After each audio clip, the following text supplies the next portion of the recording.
And now for an introduction. That's the chair that I'm sitting in right now.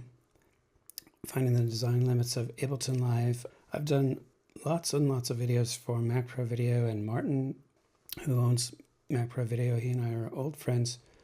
We met back at Apple, and I'm just going to jump into this to shake the butterflies out of my nerves here. So down we go. Here's just some screenshots from a couple of videos of the ones that I've done for Mac Pro Video and Martin.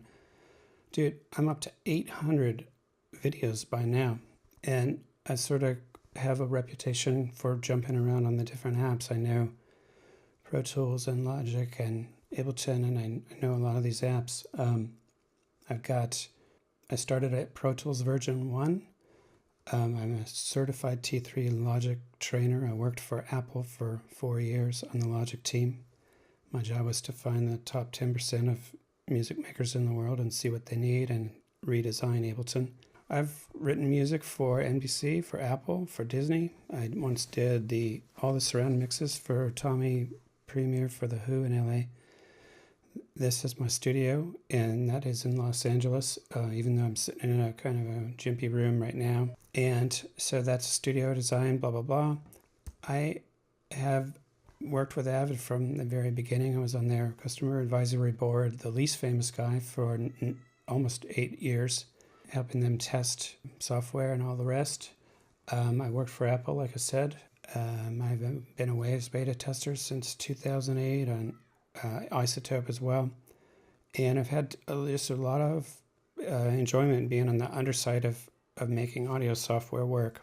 I am also, here's me in the studio in LA. I've always had a mixed kind of thing. I went to Berklee School of Music as a jazz drummer, and I was on the top of the pile up there with straight 6s for my ratings.